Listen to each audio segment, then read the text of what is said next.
ಈ ದಿನ ಏನು ಪಾಲಿಟಿಕ್ಸ್ ನೇರ ಸಂದರ್ಶನದಲ್ಲಿ ನಮ್ಮ ಜೊತೆ ಇವತ್ತು ಬೆಳಗಾವಿಯ ಮಾಸ್ ಲೀಡರ್ ಅಂತಾನೆ ಕರೆಯಬಹುದು. ಇವರಿಗೆ ರಾಜ್ಯದಲ್ಲಿ ಅಷ್ಟೇ ಅಲ್ಲ, ದೇಶಾದ್ಯಂತ ಇವರಿಗೆ ಅವ್ರದ್ದೇ ಆದ ಭಾಷಣ ಕೇಳೋದು ಅಭಿಮಾನಿ ಬಳಗವೇ ಇದೆ. ಯಾರಂತ ನಿಮ್ಗೆ ಗೊತ್ತಾಗಿರ್ಬೋದು. ಬನ್ನಿ ಅವರನ್ನೇ ಮಾತಾಡ್ಸೋಣ. ನಮ್ಮ ಜೊತೆ ಈ ದಿನ ಮಾಜಿ ಶಾಸಕರು, ಇವತ್ತಿನ ಮಾಸ್ ಲೀಡರ್ ಸಂಜಯ್ ಪಾಟೀಲ್ ಅವರಿದ್ದಾರೆ. ಅವರನ್ನ ಮಾತಾಡ್ಸೋಣ. ನಮಸ್ಕಾರ. ನಮಸ್ತೆ ಸರ್, ಮೊಟ್ಟ ಮೊದಲಿಗೆ ನಮ್ಮ ಕ್ವಶನ್ ಇದು, ಬೆಳಗಾವಿ ರಾಜಕೀಯ ಎಲ್ಲಿಗೆ ಹೋಗ್ತಾ ಇದೆ? ಭಾರಿ ತಪ್ಪಿಂದ ರಾಜಕೀಯ ಆಗಿದೆ.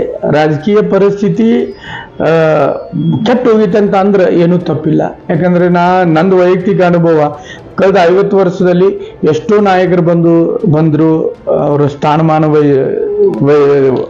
ವಹಿಸಿ ಕೆಲಸನೂ ಮಾಡಿದ್ದಾರೆ. ಕೆಲವೊಂದು ಕೆಟ್ಟ ಘಟನೆಗಳು ನಡೆದಿದ್ದಾವೆ.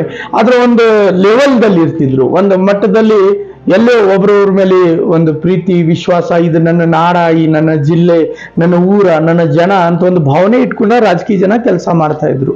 ಆದ್ರೆ ಈಗ ನಂದು ವೈಯಕ್ತಿಕ ಸ್ವಾರ್ಥ ಬಿಟ್ರೆ ಬೇರೆ ಏನೂ ಉಳಿದಿಲ್ಲ. ಮತ್ತೆ ಆದ್ರೆ ತಂದು ಸ್ವಾರ್ಥ ಸಾಧಿಸ್ಲಿಕ್ಕ ನಾನೇ ಆ ಸ್ಥಾನ ಮೇಲೆ ಇರಬೇಕು, ನಾನು ಪರ್ಮನೆಂಟ್ ಅಂತ ತಿಳ್ಕೊಂಡ ನಾವು ಎಲ್ಲ ಅಂದ್ರೆ ಅದ ಮಿತಿ ಮೀರಿ ಎಲ್ಲರೂ ಅತ್ರ ನಾ ಬ್ಯಾರೆ ಅಂತ ಹೇಳ್ತಾ ಇಲ್ಲ, ಇಲ್ಲದ್ರೆ ನಾ ಭಾಳ ಒಳ್ಳೆಯವ ಮತ್ತೊಬ್ರು ಕೆಟ್ಟವ್ರ ಅಂತ ನನ್ಗೆ ಹೇಳೋದಿಲ್ಲ. ಒಂದು ದಾರಿಯಲ್ಲಿ ನಾವು ಎಲ್ಲರೂ ಪ್ರವಾಸ ಮಾಡುವಾಗ ಆ ದಾರಿಯಾಗ ಏನೇನು ಆಗ್ತೈತಿ ಅದಕ್ಕೆ ನಾವು ಸ್ವಲ್ಪ ಜವಾಬ್ದಾರ ಅಂತ ನನಗೆ ಅನಿಸ್ತೈತಿ. ಆದ್ರೆ ಇದಕ್ಕೆ ಎಲ್ಲೋ ನಿಂದಿರ್ಬೇಕು. ಬೆಳಗಾವಿ ಜಿಲ್ಲೆ ಅಂತ ವಿಶೇಷವಾಗಿ, ಕರ್ನಾಟಕದಲ್ಲಿ ಅಂತ ಎಲ್ಲ ಕಡೆನ ರಾಜಕೀಯ ಪರಿಸ್ಥಿತಿ ಸರಿ ಇಲ್ಲ, ಆದ್ರೆ ಬೆಳಗಾವಿ ಜಿಲ್ಲೆ ಜಾಸ್ತಿ ಆಗಿತ್ತು ಅಂತ ನನಗೆ ಅನಿಸ್ತಾ ಇದೆ. ಮತ್ತೆ ಇದಕ್ಕೆ ನಾವು ಒಬ್ಬರಿಗೆ ಬ್ಲೇಮ್ ಮಾಡೋಕ್ಕಿಂತ ಎಲ್ಲರೂ ಇದಕ್ಕೆ ಸ್ವಲ್ಪ ಮ್ಯಾಚ್ಯೂರಿಟಿ ಬರಬೇಕು. ಇದೆಲ್ಲ ಬಿಟ್ಟು ಹೋಗೋದೈತಿ, ಇದು ಮರಿಬಾರ್ದು. ಇದು ಕಳೆದ 10 ವರ್ಷಗಳಲ್ಲಿ ನಾವು ನೋಡಿದ್ರೆ, ಮೊದಲ 10 ವರ್ಷ ಹೇಗಿತ್ತಂದ್ರೆ ನಾನು, ನನ್ನ ಪಕ್ಷ ನಿಷ್ಠೆ, ದೇಶ ನಿಷ್ಠೆ, ಅಥವಾ ಏನೋ ಒಂದು ಮೇಲಿಂದ ಆಜ್ಞೆ ಬರ್ತಿತ್ತು ಅದನ್ನು ಪಾಲಿಸೋದಿತ್ತು. ಇವಾಗ ಎಲ್ಲೋ ಅದು ಕಳೆದು ಹೋಗ್ತಾ ಇದೆ ಅಂತ ಆರೋಪ ಕೂಡ ಬರ್ತಾ ಇದೆ. ಅದಕ್ಕೆ ಏನಾದರೂ ಸಂಜಯ್ ಪಾಟೀಲ್ ಅವರ MLA ಟಿಕೆಟ್ ಏನೋ ಒಂದು ತಪ್ಪಿಗೆ ಗುರಿ ಆದ್ರ? ಇಲ್ಲ, ಅದಕ್ಕೆ ಒಂದೇ ಕಾರಣ ಇರೋದಿಲ್ಲ, ಸಾಕಷ್ಟು ಕಾರಣಗಳು ಇರ್ತವೆ. ಹೇಳಲ್ಲ, ಸ್ವಾರ್ಥ, ವೈಯಕ್ತಿಕ ಲಾಭ, ಈ ಒಂದು ವಿಷಯ ಮೇಲೆ ರಾಜಕೀಯ ಮಾಡುವಂತ ಕೆಲಸ ಪ್ರತಿಯೊಬ್ಬರೂ ಮಾಡ್ತಾ ಇದ್ದಾರೆ. ಅದಕ್ಕೆ ಕೆಲವು ಮಂದಿ ಬಲಿನೂ ಆಗ್ತಾ ಇದ್ದಾರೆ, ಕೆಲವು ಮಂದಿ ಮುಂದೂ ಹೋಗ್ತಾ ಇದ್ದಾರೆ, ಸ್ವಾರ್ಥ ಸಾಧಿಸ್ತಾ ಇದ್ದಾರೆ. ಅದಕ್ಕಿನ್ನ ಏನಂತಾರಲ್ಲ, ಅವ್ರವ್ರ ಭಾಗ್ಯದ ಒಂದು ಪರಿಣಾಮ ಅಂತ ನಾ ತಿಳ್ಕೊಬಹುದು.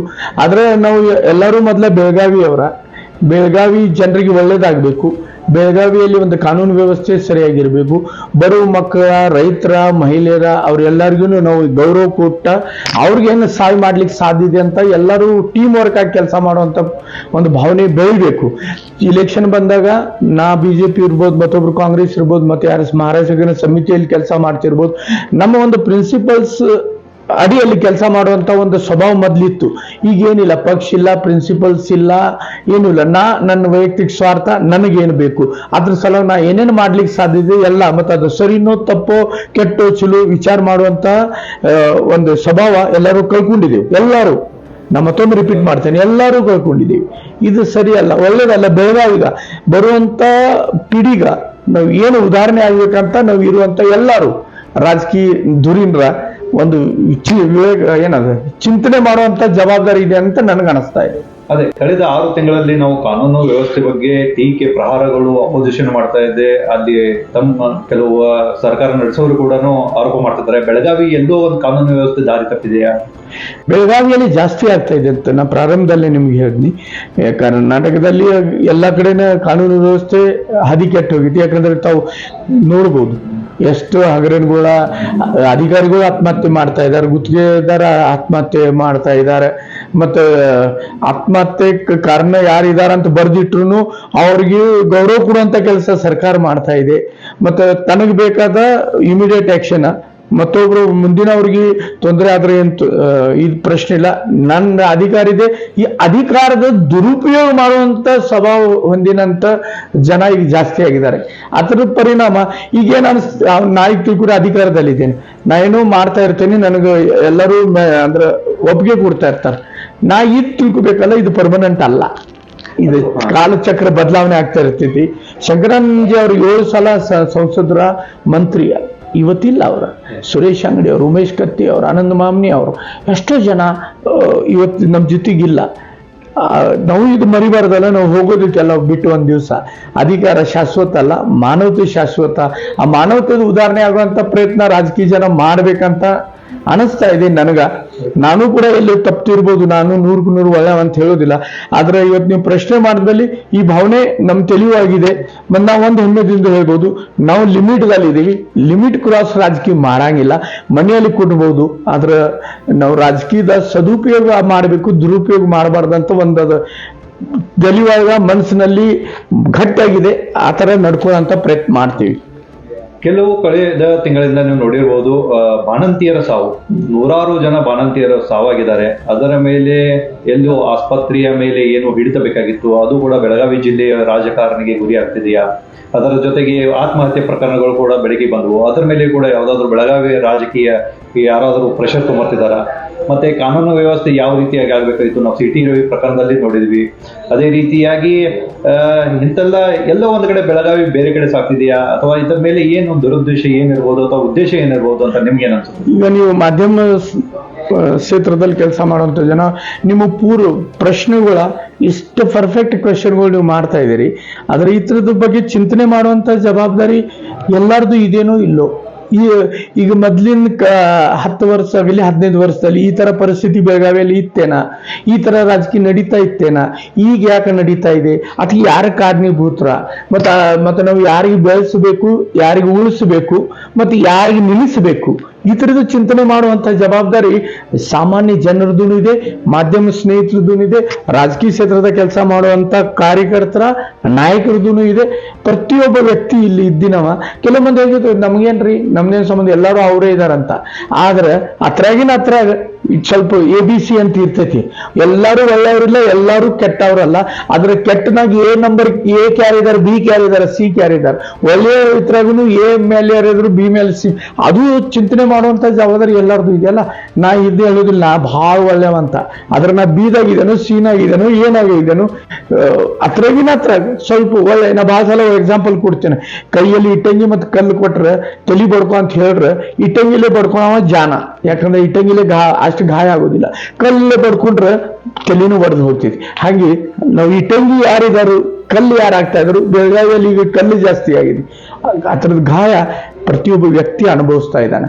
ಅಧಿಕಾರದ ಅಹಂಕಾರ, ಅಧಿಕಾರದ ಲಾಲಸೆ, ಅಧಿಕಾರದಲ್ಲಿ ಏನು ಮಾಡಬಹುದಂತ ಇರುವಂತ ಭಾವನೆ ಬೆಳಗಾವಿ ನಗರದ ವಾತಾವರಣ ಕಟ್ಟಿಸ್ತಾ ಇದೆ. ಅವ್ರು ಇಷ್ಟೇ ನಾ ಕೈ ಮುಗಿದು ವಿನಂತಿ, ಪರ್ಮನೆಂಟ್ ಯಾವುದೂ ಅಲ್ಲ. ದೇವರು ಕೊಟ್ಟು ನೋಡ್ತಾನು, ತಕ್ಕೊಂಡು ನೋಡ್ತಾನು. ನಾ ಹಿಂಗೆ ವಿಚಾರ ಮಾಡ್ತೇನೆ. ಇವತ್ತು ನನ್ನ ಕಡ್ದಾಗ ಕಸ್ಕೊಂಡಾನ ದೇವರ. ಆ ಥರದನ್ನ ಅರಿವು ನನಗಿರ್ಬೇಕು. ಮತ್ತೆ ಯಾರ ಅಧಿಕಾರದಿದ್ದಾರೆ ಇದಾರಲ್ಲ, ಅವ್ರಿಗೂ ಅರಿವು ಇರಬೇಕು. ನಮಗೆ ದೇವ್ರು ಕೊಟ್ಟಿದ್ದಾನು, ನಾವು ಹೆಂಗೆ ನಡ್ಕೋಬೇಕಂತ. ಆದ್ರೆ ಬೆಳಗಾವಿಯಲ್ಲಿ ಬಹಳ ದಾರಿ. ನೀವು ಕೆಲವೊಂದು ಉದಾಹರಣೆ ಹೇಳ್ರಿ, ಅದು ಒಂದು ಮರ್ತಿದ್ದೀರಿ. ಒಂಟಮೂರಿಯಲ್ಲಿ ನಡೆದಿನ ಘಟನೆ, ಸೌದತ್ತಿಯಲ್ಲಿ ಒಂದು ಮಹಿಳೆ ಮೇಲೆ ಆಗಿನ ಅತ್ಯಾಚಾರ, ಇವು ಘಟನೆ ನೋಡ್ರೆ ಕಾನೂನು ವ್ಯವಸ್ಥೆ ಅಲ್ಲ, ಮಾನವತೆಯೂ ಉಳಿದಿಲ್ಲ. ಏನೆಲ್ಲ ಕೆಟ್ಟು ಹೋಗಿದೆ. ಇದಕ್ಕೆ ದೇವರ ಕಾಪಾಡಬೇಕಂತ ಒಂದು ಎಲ್ಲಿ ಭಾವನೆ ಬೆಳೀತಾ ಇದೆ ಜನರ ಮನಸ್ಸಿನಲ್ಲಿ. ಇದರ ನಡುವೆ ಉತ್ತರ ಕರ್ನಾಟಕ ಒಂದು ಸೆಪರೇಟ್ ಬೇಕಂತ ಕೂಡ ಧ್ವನಿ ಎತ್ತಿದ್ದಾರೆ. ಅದರ ಬಗ್ಗೆ ನಿಮ್ಗೆ ಏನು ಅನ್ಸುತ್ತೆ? ಅಥವಾ ನಿಮ್ಮ ಪಕ್ಷದವರು ಇದಕ್ಕೆ ಬೆಂಬಲ ನೀಡಬಹುದಾ? ಅಥವಾ ನಿಮ್ಮ ಪ್ರಕಾರ ಏನು ಅನ್ಸುತ್ತೆ ನಿಮ್ಗೆ? ನಾವು ತಮ್ಗೆ ಬಹುಶಃ ಗೊತ್ತಿರ್ಬೋದು, ಭಾರತೀಯ ಜನತಾ ಪಾರ್ಟಿಯವರು ಅಲ್ಲಿ ನೀವು ಇಡೀ ದೇಶದಲ್ಲಿ ಎಲ್ಲಿ ಹೋದ್ರೆ ಆ ನಾಯಕ ಒಬ್ಬ ಪ್ರಾರಂಭ ಮಾಡಿದ್ರು ಭಾಷಣ ಮಾತಾಡ್ಲಿಕ್ಕೆ ನಿತ್ರ. ಭಾಷಣ ಅಂತ ಅನ್ನೋಕ್ಕಿಂತ ಯಾವುದೋ ಭಾರತ್ ಮಾತಾ ಕಿ ಜೈ ಅಂತ ಹೇಳಿ ಪ್ರಾರಂಭ ಮಾಡುವಂತ ಸ್ವಭಾವ ಹೊಂದಿನವ್ರ, ನಡವಳಿಕೆ ಇಟ್ಟಿನವ್ರ ನಾವು ಭಾರತ ದೇಶ ನಮ್ಮ ತಾಯಿ ಅಂತ ತಿಳ್ಕೊತೀವಿ. ನಾವು ತುಂಡು ಆಗ್ಬೇಕು, ಬೇರೆ ಬೇರೆ ಆಗ್ಬೇಕು ಅಂತ ಭಾವನೆ ಇಲ್ಲ. ಆದ್ರೆ ಅಟಲ್ ಬಿಹಾರಿ ವಾಜಪೇಯಿ ಒಂದು ಮಾತನ್ನು ಕೂಡ ಹೇಳ್ತಿದ್ರು, ಅಡ್ಮಿನಿಸ್ಟ್ರೇಷನ್ ಸಲಾಗಿ ಸಣ್ಣ ರಾಜ್ಯಗಳು ಆಗೋದು ಅವಶ್ಯಕತೆ ಇದೆ ಅಂತ. ಅಡ್ಮಿನಿಸ್ಟ್ರೇಷನ್ ಸಲಾಗಿ ಯಾವ ತರ ರಾಜಕೀಯ ವ್ಯವಸ್ಥೆದಲ್ಲೂ ಮಂತ್ರಿಗಳ, ಶಾಸಕರ, ಸಂಸದರ, ಆಮೇಲೆ ಮಟ್ಟದಲ್ಲಿ ಜಿಲ್ಲಾಧಿಕಾರಿ ಇರ್ತಾರೆ, ಕಾನೂನು ವ್ಯವಸ್ಥೆ ನೋಡಕ್ ಪೊಲೀಸ್ ಡಿಪಾರ್ಟ್ಮೆಂಟ್ ಇರ್ತದೆ, ತಹಸೀಲ್ದಾರ್ ಇರ್ತಾರೆ, AC ಇರ್ತಾರೆ. ಇಷ್ಟು ಜನ ಬೇಕೇನಂತ ವಿಚಾರ ಕೇಳ್ರೆ ಅದು ಸರಿ ಅಂದ್ರೆ ದುಡ್ಡು ಉಳಿಸ್ಬೋದು ಜನ ಕಡಿಮೆ ಮಾಡಿ. ಆದ್ರೆ ವ್ಯವಸ್ಥೆ ನಡೆಸ್ಬೇಕಾದ್ರೆ ಇವ್ರು ಎಲ್ಲರೂ ಬೇಕು. ಹಂಗೆ ರಾಜ್ಯದಲ್ಲಿ ಇವತ್ತಿಲ್ಲ ನಾಳೆ ಹಿಂಗೆ ಆ ತರ ವ್ಯವಸ್ಥೆ ಮಾಡೋದಂತ ಬಂದ್ರೆ ಉತ್ತರ ಕರ್ನಾಟಕನೂ ಕೂಡ ಆಗಬಹುದು. ಆದ್ರೆ ನಾ ಇವತ್ತ ಅಖಂಡ ಕರ್ನಾಟಕದ ಒಂದು ಒಳ್ಳೆಯ ಬೆಳವಣಿಗೆ ಆಗ್ಬೇಕು, ವ್ಯವಸ್ಥೆಯಲ್ಲಿ ಬದಲಾವಣೆ ಆಗ್ಬೇಕು, ಅಭಿವೃದ್ಧಿ ಆಗ್ಬೇಕು ಅಂತ ಗುರಿ ಇಟ್ಕೊಂಡು ನಾವು ಕೆಲಸ ಮಾಡ್ತಾ ಇದ್ದೀವಿ. ಈಗ ನಮ್ಮ ತಲೆಗಂತ ಉತ್ತರ ಕರ್ನಾಟಕ, ದಕ್ಷಿಣ ಕರ್ನಾಟಕ ಈ ತರ ಯಾವುದು ವಿಷಯ ಇಲ್ಲ. ಅದ್ರ ಮೇಲೆ ನಾವು ಚಿಂತನೆಯನ್ನು ಮಾಡ್ತಾ ಇಲ್ಲ. ಇದರ ಜೊತೆಗೆ ಈಗ ನೀವು ಹೇಳಿದ್ರಿ ಪಕ್ಷ ಶ್ರೀ ಅಟಲ್ ಬಿಹಾರಿ ವಾಜಪೇಯಿ ಅವರು ಕಟ್ಟಿದ್ದು ಅಥವಾ ಅವರು ಅದಕ್ಕೆ ಬಹಳಷ್ಟು ಕೊಡುಗೆ ನೀಡಿದ್ರು. ಅದು ಅವರ ನಡೆದು ಬಂದ ದಾರಿ ಮತ್ತೆ ಈಗಿನಿರುವ ಬಿಜೆಪಿ ಪಕ್ಷ ಎಲ್ಲೋ ಒಂದು ಕಡೆ ದಾರಿ ತಪ್ಪಿದೆಯಾ? ಇಲ್ಲ, ಕೆಲವೊಂದ್ಸಲ ಹೀಗಿರ್ತದೆ ಸರ್. ಮೊದ್ಲು ನಾವು ಟೆಲಿಫೋನ್ ಲ್ಯಾಂಡ್ಲೈನ್ ಉಪಯೋಗಿಸ್ತಾ ಇದ್ದು, ಟ್ರಂಕ್ ಕಾಲ್ ಬುಕ್ ಮಾಡ್ತಾ ಇದ್ದು. ಈಗ ಮೊಬೈಲ್ ಬಂದೈತೆ. ನೀವು ಈಗ ಯಾಕೆ ಮೊಬೈಲ್ ಯೂಸ್ ಮಾಡ್ತೀರಾ ಅಂದ್ರೆ ಕೆಲವೊಂದ್ಸಲ ಪರಿಸ್ಥಿತಿ ಜೊತೆಗೆ ಬದಲಾವಣೆ ಆಗಬೇಕು, ಬದಲಾವಣೆ ಒಪ್ಕೋಬೇಕಾಗ್ತದೆ. ಹಾಗೆ ನಮ್ಮ ಭಾರತೀಯ ಜನತಾ ಪಾರ್ಟಿಯಲ್ಲಿ ಕೂಡ ಪಕ್ಷ ಬೆಳೆದಿದೆ. ದೊಡ್ಡ ಪ್ರಮಾಣದಲ್ಲಿ ಪಕ್ಷದಲ್ಲಿ ಕಾರ್ಯಕರ್ತರು ಇದ್ದಾರೆ. ಈಗಿನ ಡಿಜಿಟಲ್ ಇಂಡಿಯಾ, ಸೋಷಿಯಲ್ ಮೀಡಿಯಾ ಮತ್ತು ಈಗಿನ ಪರಿಸ್ಥಿತಿಗೆ ಹೊಂದಿಕೊಂಡು ರಾಜಕೀಯ ಮಾಡುವಂತ ಕೆಲಸ ನಮ್ಮ ಈಗಿನ ನಾಯಕರು ಮಾಡ್ತಾ ಇದ್ದಾರೆ. ಅದಕ್ಕೆ ಅಟಲ್ ಬಿಹಾರಿ ವಾಜಪೇಯಿ ಅವರ, ಅಡವಾಣಿ ಅವರ ನಮ್ಮ ದೇವರ ಸ್ಥಾನದಲ್ಲಿ ಇರುವಂತ ನಮ್ಮ ನಾಯಕರ, ಅವ್ರ ಜೊತೆ ನಾವು ಕಂಪ್ಯಾರಿಸನ್ ಮಾಡ್ಲಿಕ್ಕೆ ಸಾಧ್ಯ ಇಲ್ಲ. ಆದ್ರೆ ಅವರು ಒಳ್ಳೇದು ಮಾಡ್ತಿದ್ರು, ನಾವು ಕೆಟ್ಟ ಮಾಡ್ತಾ ಇದೀವಿ ಅಂತ ಅನ್ನಕ್ ಬರಂಗಿಲ್ಲ. ಅವ್ರಂಗ ನಾವು ಆಗ್ಲಿಕ್ಕೆ ಸಾಧ್ಯ ಇಲ್ಲ. ಆದ್ರೆ ಈಗಿನ ಪರಿಸ್ಥಿತಿಯಲ್ಲಿ ಪಕ್ಷ ಸಂಘಟನೆ ಬೆಳೆಸಬೇಕು, ಉಳಿಸ್ಬೇಕು, ಮುಂದೆ ತಗೊಂಡು ಹೋಗ್ಬೇಕಂದ್ರೆ ಕೆಲವೊಂದು ಬದಲಾವಣೆ ಪರಿಸ್ಥಿತಿ ಅನುರೂಪ ಮಾಡುವಂತ ಪ್ರಯತ್ನ ಈಗಿನ ನಮ್ಮ ನಾಯಕರು ಮಾಡ್ತಾ ಇದ್ದಾರೆ ಅಂತ ನನ್ನ ಭಾವನೆ. ಈಗ ಕೊನೆಯದಾಗಿ ಪ್ರಶ್ನೆ, ಸಂಜಯ್ ಪಾಟೀಲ್ ಅವರಿಗೆ ಯಾರಾದರೂ ನೊಂದವರು ಬಂದು ಭೇಟಿ ಆಗಬೇಕು. ಯಾಕಂದ್ರೆ ಕಳೆದ 10 ವರ್ಷ ಅಧಿಕಾರದಲ್ಲಿದ್ರು ಜನಸೇವೆ ಮಾಡ್ತಾ ಬಂದಿದ್ದೀರಿ. ಇನ್ನೂ ಆದ್ರೂ ಕೆಲವು ಜನರಿಗೆ ಸಂಜಯ್ ಪಾಟೀಲ್ ಅವ್ರನ್ನ ಎಲ್ಲಿ ಭೇಟಿ ಆಗಬೇಕು ಅಂತ ಗೊತ್ತಿಲ್ಲ. ಯಾಕೆ ಯುವಕರಿಗೆ ಎಲ್ಲಿ ಅನ್ನೋದು ಕನ್ಫ್ಯೂಸ್ ಇದೆ. ಅವ್ರಿಗೆಲ್ಲ ಏನ್ ಹೇಳಕ್ ಇಚ್ಛೆ ಪಡ್ತಾರೆ? ಒಂದಂದ್ರೆ, ನಾ ರಾಜಕೀಯವಾಗಿ ಬರೋಕ್ಕಿಂತ ಮುಂಚೆ ನನಗೆ ಈಗ ಶಿಕ್ಷಣ ಸಂಸ್ಥೆ ಕೆಲಸ ಮಾಡ್ತಾ ಇದ್ದೇನೆ, ಧರ್ಮ ಕ್ಷೇತ್ರದಲ್ಲಿ ಕೆಲಸ ಮಾಡ್ತಾ ಇದ್ದೇನೆ.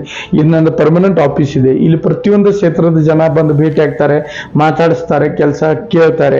ಮತ್ತು ವಿಶೇಷವಾಗಿ ನನ್ನ ಮೊಬೈಲ್ ನಂಬರ್ 2 ಅದಾವೆ, 2 ನನ್ನ ಕೈಯಲ್ಲಿ ಇರ್ತವೆ. ಮತ್ತು 24 hours ನಾ ಫೋನ್ ರಿಸೀವ್ ಮಾಡುವಂತ ಒಂದು ಸ್ವಭಾವ ಇಟ್ಕೊಂಡಿದ್ದೀನಿ.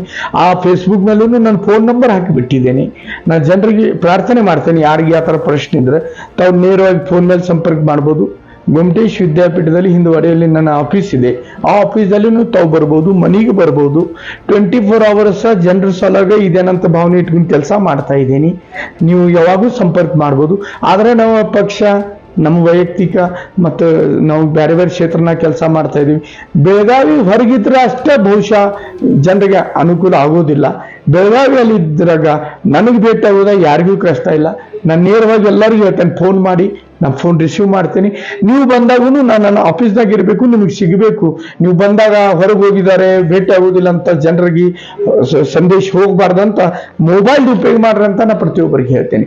ನಾನು ನಿಮ್ಮ ಮುಖಾಂತರ ಬೇಕಾದ್ರೆ ಹೇಳ್ತೇನೆ, 9448194050 ನಂಬರ್ ಸೇವ್ ಮಾಡ್ರಿ.